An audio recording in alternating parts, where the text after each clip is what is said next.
اللہ فرماتا ہے اور اگر اللہ تمہیں چھوڑ دے یا گرا دے تو کون ہے اس کے بعد جو تمہاری مدد کرے؟ کوئی ہے جو اللہ کے علاوہ تمہاری مدد کر سکتا ہے؟ جب نہیں ہے تو پھر آگے ہونا کیا چاہیے؟ وَعَلَى اللَّهِ فَلْيَتَوَكَّلِ الْمُؤْمِنُونَ، تو مومنوں کو چاہیے کہ وہ صرف اللہ پر بھروسہ کر کے رہیں۔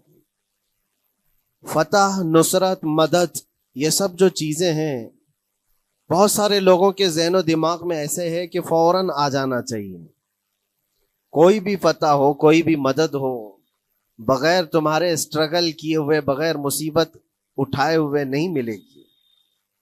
اگر فتح و نصرت یوں ہی آپ کو روزانہ ملنے لگ جائے تو کیا رسول پاک صلی اللہ تعالی علیہ وسلم مدینہ طیبہ میں بیٹھ کر دعا کرتے تو ساری چیزیں فتح یاب نہیں ہو جاتی؟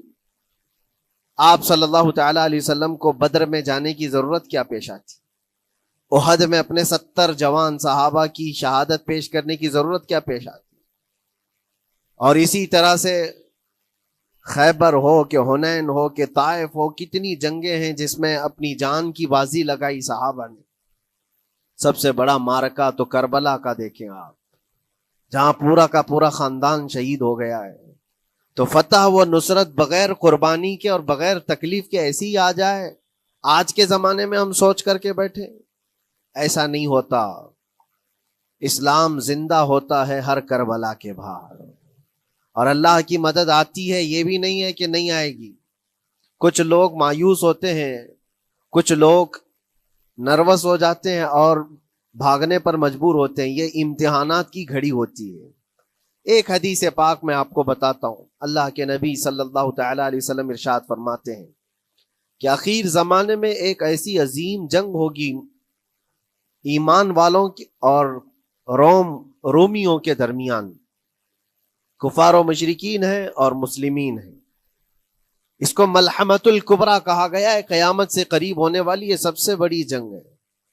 اسی سے آپ اندازہ لگائیں، اللہ کے حبیب صلی اللہ علیہ وسلم ارشاد فرماتے ہیں کہ اس میں کفار و مشرکین 80 جھنڈوں کے نیچے آئیں گے اور ہر جھنڈے کے نیچے 12,000 کی فوج ہوگی، جو تقریباً حساب کرنے پر 9,60,000 کی فوج بن جاتی ہے۔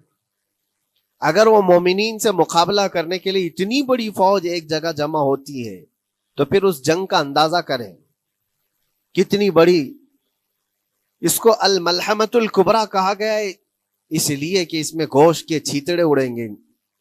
ملحمہ جو کہا گیا ہے عربی میں کہ گوشت کے ٹکڑے ٹکڑے دیکھے جائیں گے، اس قدر اس میں جانے جائیں گی۔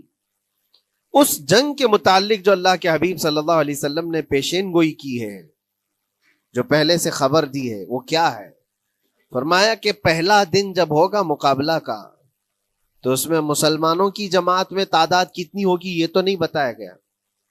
کفار و مشرکین کے تو بتا ہے کہ 80 جھنڈوں کے نیچے آئیں گے، لیکن مسلمان اور مومنین جو لڑ رہے ہیں ان کی تعداد کا کوئی علم نہیں ہے ہمیں، لیکن یہ پتا ہے کہ ان میں سے 1/3، ایک پوری جماعت کا 1/3 حصہ میدان چھوڑ کر بھاگ جائے گا۔